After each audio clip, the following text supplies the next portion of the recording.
Supreme court पर BJP सांसद निशिकांत दुबे की टिप्पणी ने सियासत में टकराव बढ़ा दिया है। विपक्ष ने एक सुर में निशिकांत दुबे पर कार्रवाई की मांग की है। आरजेडी नेता तेजस्वी यादव ने निशिकांत दुबे की टिप्पणी को कोर्ट की अवमानना करार दिया। वहीं आरजेडी नेता अब्दुल बारी सिद्दीकी ने निशिकांत दुबे की सदस्यता खत्म करने की मांग कर डाली। आचरण अगर गलत है, संविधान के प्रतिकूल है, तो पहली बात तो इन पे केस होना चाहिए। निशिकांत दुबे की सुप्रीम कोर्ट पर टिप्पणी को लेकर कांग्रेस ने बीजेपी को घेरा और सवाल पूछा, क्या बीजेपी अपने सांसद पर कार्रवाई करने के बारे में सोच रही है? प्रधानमंत्री आपकी स्वीकृति के बगैर एक सांसद छोड़िए, भारतीय जनता पार्टी का एक कार्यकर्ता मुंह खोल ही नहीं सकता। इधर प्रयागराज पहुंचे अखिलेश यादव से जब निशिकांत दुबे की टिप्पणी पर सवाल हुआ तो उन्होंने बीजेपी पर धार्मिक उन्माद बढ़ाने और जातियों के बीच झगड़ा कराने का आरोप मढ़ा। भारतीय जनता पार्टी समय समय पर किस तरीके से डिवाइड एंड रूल कर सकें, समाज में कैसे डिवीजन करें, ये भारतीय जनता पार्टी के लोगों का बहुत ही वेल प्लान्ड प्रोग्राम चलता है। असल में शनिवार को बीजेपी सांसद निशिकांत दुबे ने सुप्रीम कोर्ट को धार्मिक उन्माद फैलाने के लिए जिम्मेदार बताया था। इस पर अब सियासी जुबानी जंग तेज है। पूर्व चुनाव आयुक्त एसवाई कुरैशी ने ट्वीट कर वक्फ कानून का विरोध किया। एसवाई कुरैशी ने एक्स पर की गई पोस्ट में कानून को मुस्लिमों की जमीन हड़पने वाला बताया, जिस पर बीजेपी सांसद निशिकांत दुबे ने ट्वीट कर तीखा हमला बोला।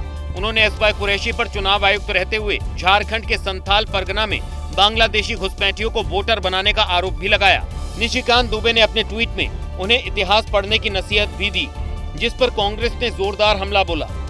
जिन लोगों ने इतिहास का एक पन्ना नहीं पढ़ा, अपने दिमाग से इतिहास बनाने की कोशिश करते, वो दूसरों को इतिहास पढ़ने का सबक देते हैं, क्या ये निंदनीय नहीं? वहीं आरजेडी नेता अब्दुल बारी सिद्दीकी ने सवाल किया कि निशिकांत दुबे एसवाई कुरैशी के चुनाव आयुक्त के पद पर रहते हुए कोर्ट क्यों नहीं गए? जब थे तो उस वक्त विरोध करना चाहिए था, राष्ट्रपति के यहाँ जाना चाहिए था। आरजेडी ने पूर्व चुनाव आयुक्त एसवाई कुरैशी के धर्म और जाति पर की गई टिप्पणी को भी गलत बताया है। अमरनाथ धाम में जमकर बर्फबारी हुई है। वहां की सड़कों पर कई फीट बर्फ जम गई। बर्फ की इतनी मोटी परत जमी है कि पता ही नहीं चल रहा कि ट्रैक कहां है। जम्मू कश्मीर के बालटाल सोनमर्ग में अमरनाथ ट्रैक को जेसीबी मशीन से साफ किया जा रहा है। बीआरओ की टीम घंटों से बर्फ को हटाने में जुटी है, लेकिन आप देख सकते हैं कि अमरनाथ धाम में अप्रैल के महीने में कितनी बर्फ गिरी है और आसानी से अंदाजा लगाया जा सकता है कि ट्रैक को साफ करने में कितनी मशक्कत करनी पड़ेगी। तो ये अमरनाथ जो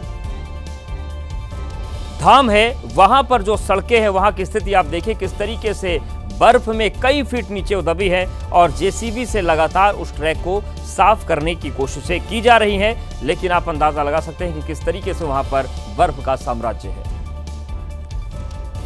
बिहार के दरभंगा में उस वक्त लोग हैरान रह गए जब एक दुल्हन मंडप से सीधे इम्तिहान देने केंद्र में पहुंच गई। परीक्षा केंद्र, दूल्हा अपनी दुल्हन को परीक्षा दिलाने के लिए ले गया था। 18 अप्रैल को रात भर शादी की सारी रस्म निभाने के बाद सुबह होते ही दुल्हन ससुराल जाने की जगह परीक्षा देने दरभंगा के MRM कॉलेज पहुंची और म्यूजिक ऑनर्स के फाइनल परीक्षा में शामिल हुई। दुल्हन का कहना था कि शादी की वजह से वो एक साल बर्बाद नहीं करना चाहती थी। दूल्हा पक्ष भी दुल्हन की पढ़ाई को लेकर काफी गंभीर दिखा और उसकी खुशी नजर आई।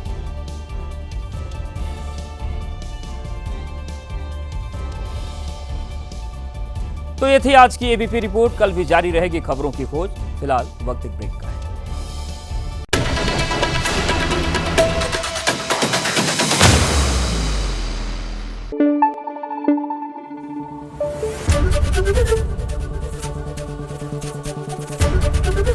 एबीपी न्यूज आपको रखे आगे।